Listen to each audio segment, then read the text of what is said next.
Shalom Bapak Ibu, Saudara-saudara yang terkasih, selamat berjumpa kembali di dalam channel YouTube Renungan Harian dari Gereja HKBP Batam. Kita akan mendengarkan firman Tuhan renungan hari ini, sebelumnya kita bernyanyi.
Kita berdoa.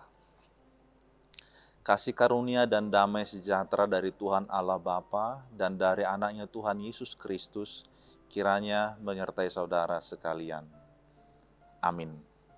Firman Tuhan yang menyapa kita pada hari ini Rabu 20 Oktober 2021 tertulis di dalam 2 Tesalonika pasal yang ketiga ayat yang kelima.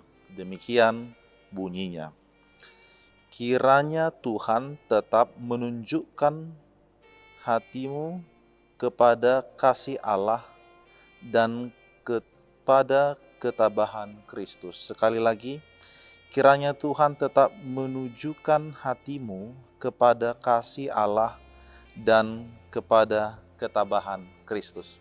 Adapun topik daripada renungan ini adalah fokus kepada Allah merupakan tuntunan agar hati penuh kasih dan tabah. Demikian firman Tuhan. Saudara-saudaraku yang terkasih, seseorang yang memakai kacamata tentu berfungsi untuk membantu lensa mata agar dapat memandang dengan fokus atau supaya dapat melihat dengan jelas. Inilah yang namanya dengan mengarahkan agar kepada suatu fokus, pandangan, dan tujuan. Atau pula misalkan seorang yang ingin bertanding, kita katakanlah dia seperti seorang petinju. Tentu dia harus fokus untuk kesiapan daripada pertandingan yang hendak dia hadapi. Tidak mungkin dia sambil memegang benda yang lain seperti contohnya handphone, yang mana hal itu bisa mengganggu konsentrasinya sambil bertanding. Bisa-bisa ada hal yang buruk yang terjadi pada dirinya. Dia akan bonyok atau babak belur habis-habisan lebih dahulu dan mendapatkan kekalahan. Nah, sama halnya juga dengan kita di dalam kehidupan ini.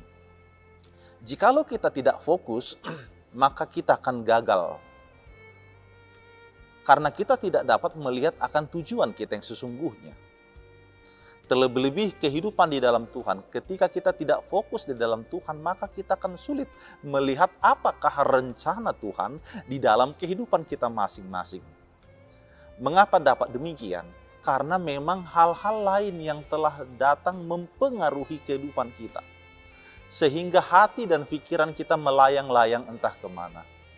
Nah, saudara-saudaraku, kalau kita lihat pada zaman sekarang ini, ada banyak sekali pilihan-pilihan yang bisa mengisi hati dan waktu sehari-hari kita. Karena terlalu banyak pilihan itu, akhirnya boleh-boleh saja yang kita kerjakan menjadi tidak terselesaikan atau tidak terkerjakan. Kita disibukkan dengan hal-hal yang tidak penting lagi. Sehingga waktu yang sesungguhnya yang harus kita pakai membaca Alkitab atau mendengarkan firman Tuhan tidak lagi terpakai dengan baik. fokus kita kepada Tuhan sudah mulai berubah. Kita telah sibuk dengan berbagai macam urusan-urusan pribadi, dan akhirnya karena itu kita tidak mendapatkan berkat daripada Tuhan. Nah, sahabat firman Tuhan yang terkasih, fokus berarti terarah kepada satu tujuan. Itu sebabnya orang yang fokus atau orang yang konsentrasi kepada satu tujuan, ada suatu kekuatan atau ada suatu semangat yang luar biasa yang ada pada dirinya. Ya, itu pasti. Nah, saudara-saudara, coba kita lihat bagaimana Allah fokus kepada rencananya di tengah-tengah umatnya Israel. Ketika Musa meninggal dunia, maka Tuhan tidak berhenti sampai di situ, melainkan tetap kembali kepada fokus dan rencana untuk menyelamatkan umatnya Israel, yaitu dengan memilih Yosua untuk memimpin daripada umat itu. Akhirnya umat yang tadinya berjalan berarak-arakan, mereka tiba ke negeri yang dijanjikan. Mengapa bisa demikian? Inilah karena Yosua sebagai pemimpin juga mendengarkan apa yang dikatakan Tuhan. Tidak beralih ke kanan atau ke kiri, sehingga dia berada di dalam jalan Tuhan. Nah, tentu saudara-saudaraku, kita juga menginginkan kehidupan yang demikian. Menginginkan hal yang serupa. Tiba kepada apa yang kita harapkan. Maka agar kita dapat tiba pada yang diharapkan itu, kita harus berani menolak, bahkan juga menentang, ataupun berkata tidak kepada hal-hal yang dapat merusak kita kepada tujuan itu. Misalkan keinginan-keinginan daging, kita harus bisa menolaknya. Dan harus tahu apa yang menjadi prioritas dan fokus dalam kehidupan ini. Sebagai salah satu contoh, jikalau kita memang ingin berperilaku baik, ini contoh yang paling gampang sekali. Kadang kita berjanji dan rindu ingin berperilaku baik. Maka caranya gampang. Yaitu jangan membuka peluang mendengarkan akan hal-hal yang tidak benar atau yang tidak baik.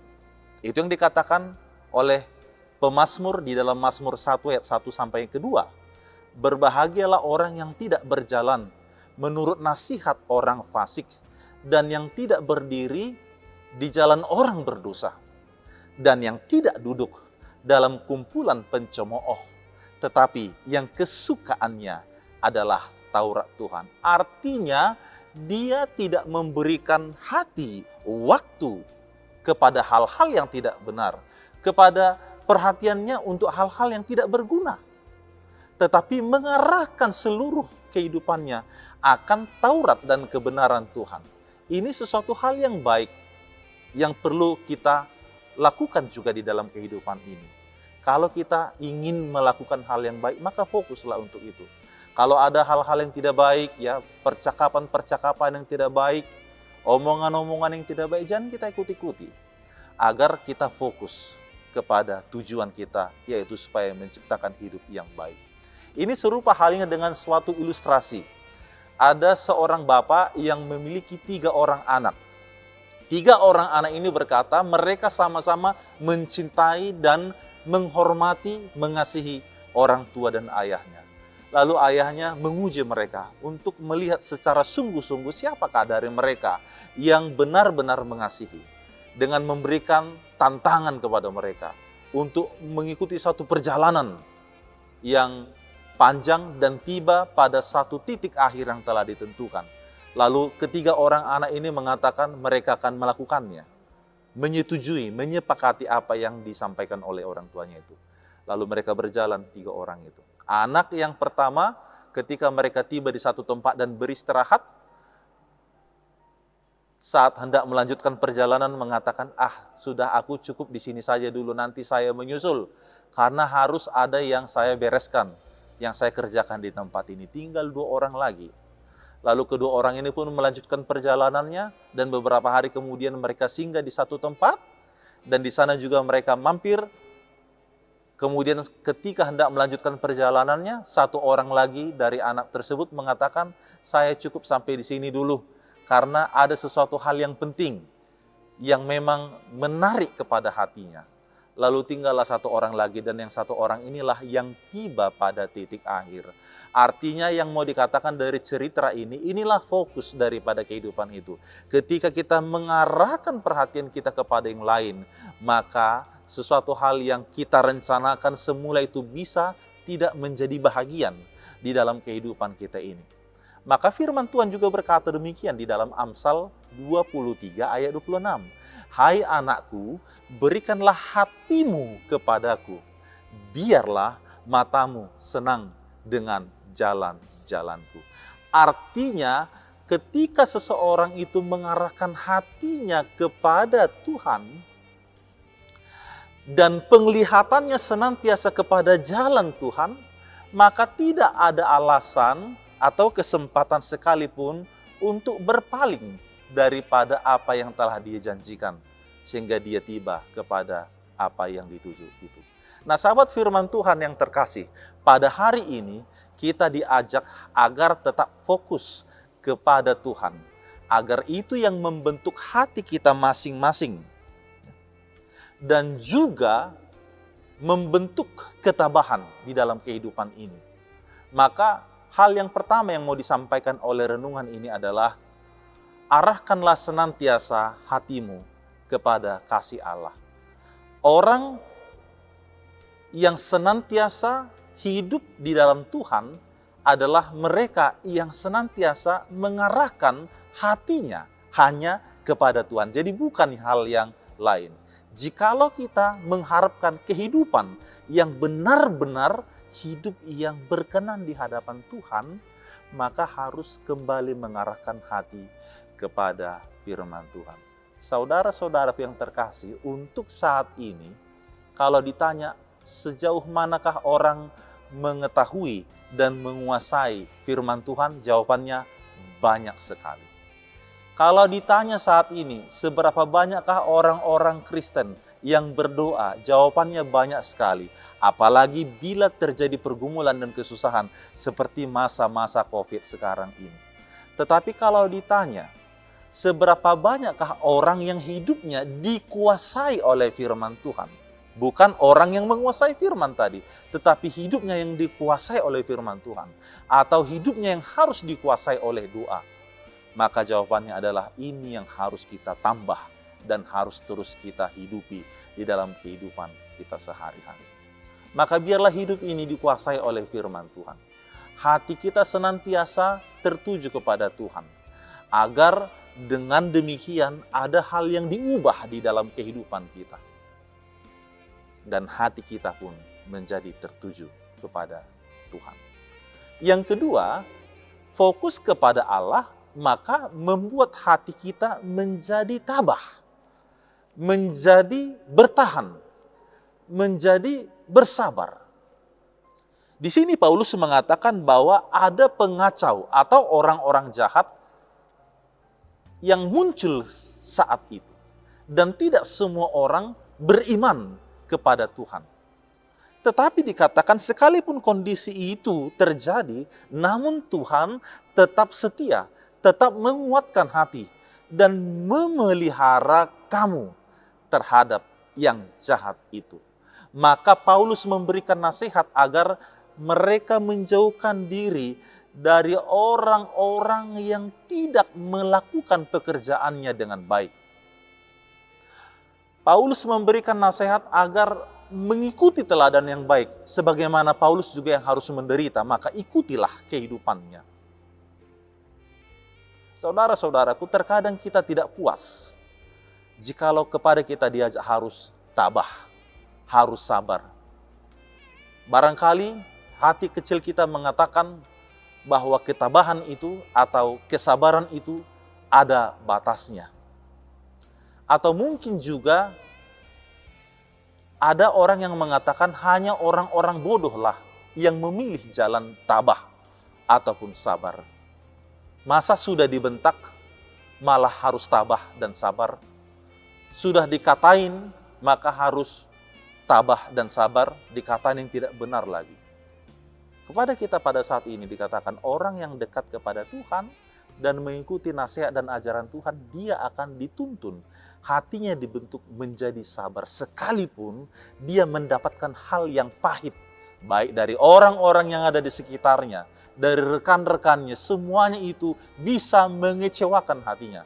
Tetapi orang yang tinggal di dalam Tuhan, sekalipun itu ada, dia akan tabah. Rahasianya bagaimana? Ketika dia menganggap segala sesuatu itu baik, sekalipun yang dikatakan itu tidak baik, yang dilakukan oleh orang-orang itu tidak baik, tetapi dia menganggap itu baik. Nah ini dia. Karena dia tahu bahwa Tuhan adalah Allah yang Maha Tahu. Dan memikirkan hal yang baik. Serta yang terakhir adalah mengucapkan dan mengatakan yang baik. Ini dia yang harus kita hayati. Menganggap segala sesuatu baik, kemudian memikirkan bahwa semua itu baik, lalu mengatakan yang baik. Maka hidup ini akan penuh dengan suasana yang tabah dan yang penuh dengan kesabaran. Ini. Bahwa ketabahan itu bukan sesuatu hal yang sia-sia. Tetapi ketabahan itu adalah hidup yang melepaskan seluruh perasaannya hanya kepada Tuhan. Ketabahan itu ibarat seseorang yang memiliki iman. Pertanyaannya, iman yang bagaimana? Kalau dikatakan iman seperti orang yang berlari sprint, bukan demikian. Orang yang pelari sprint itu, dia tahan berlari 100 meter, kencang sekali. Tetapi setelah lewat 100 meter, dia kecapean, ngos-ngosan, kewalahan. Tetapi biarlah seperti orang yang maraton itu. Perlahan-lahan, tetapi dia tetap tahan hingga pada akhirnya. Artinya, inilah suatu keadaan yang harus kita miliki di tengah-tengah kehidupan ini. Maka apabila kita mengalami berbagai cobaan, berbagai kesulitan, jangan terus mengeluh, jangan terus menyerah kepada keadaan itu. Berdoalah dan bermohonlah akan kekuatan Tuhan. Jalanilah kehidupan ini dan mintalah ketabahan yang daripada Tuhan. Dan yang terakhir mau disampaikan, Tuhan hendak mempersiapkan kita menjadi pribadi yang terbaik. Menjadi pribadi yang terbaik. Dikatakan tadi, kalau kita ingin menjadi pribadi yang terbaik, maka hiduplah dengan tekun di dalam doa. Hiduplah di dalam pekerjaan dan segala halnya itu dengan mengikuti nasihat dan petunjuk daripada Tuhan. Kehidupan yang kita jalani ini bukan didesain kepada kehidupan yang asal-asalan. Tetapi kepada kita diajarkan agar meraih kehidupan yang sungguh-sungguh hidup di dalam Tuhan dan menunjukkan hati kita hanya kepada Allah. Hanya kepada Allah. Sekali lagi, menunjukkan hati kita hanya kepada Allah dan tabah di dalam Tuhan. Selamat menekuni kehidupan dan menjalani kehidupan di dalam Allah, di dalam Tuhan, dan selamat untuk mempertahankan hati dan hidup agar selalu tabah bersama dengan Tuhan. Tuhan Yesus memberkati kita semuanya. Kita berdoa. Terima kasih ya Tuhan Allah Bapa di surga atas kasih setia-Mu di dalam kehidupan kami. Kami bersyukur buat hari ini Tuhan memberikan umur panjang, kesehatan, kekuatan bagi kami sekalian. Dan kesempatan yang Tuhan berikan ini menuntun dan mengajak kami agar senantiasa hidup mengandalkan Tuhan dan menyesuaikan kehidupan pekerjaan yang kami lakukan seturut dengan kehendak Tuhan. Ajar kami Tuhan di dalam hikmat-Mu untuk tetap tinggal di dalam Tuhan. Dan sebagaimana firman-Mu yang telah menyapa kami pada hari ini, agar kami senantiasa fokus kepada Tuhan. Dan di dalam hidup yang fokus tertuju kepada Tuhan, maka hati kami senantiasa tertuju kepadamu. Dan olehnya pula kami hidup di dalam ketabahan. Sungguh kehidupan demikianlah yang Tuhan hendaki kepada kami. Sehingga ketika kami mengarahkan hati kami yang tertuju kepada Tuhan. Banyak hal yang hendak kami kerjakan, yang kami perbuat bukan seturut dengan kehendak kami, tetapi semuanya hanya seturut dengan kehendak Tuhan.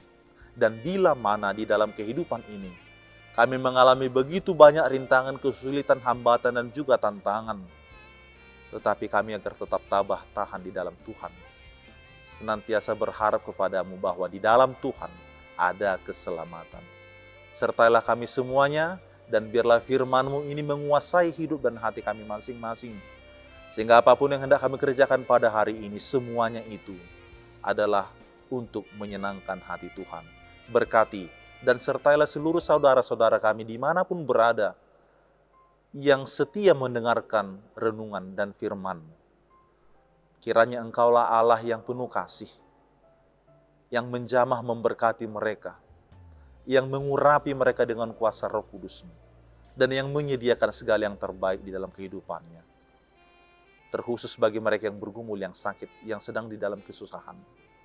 Ulurkan tangan pengasihan-Mu Bapa, menopang, menguatkan, dan memenangkan mereka di dalam berbagai kesulitan dan berbagai pergumulan yang mereka alami, bahwa di dalam Tuhan ada kemenangan, ada penyembuhan, ada pemulihan, dan di dalam Tuhan ada sukacita.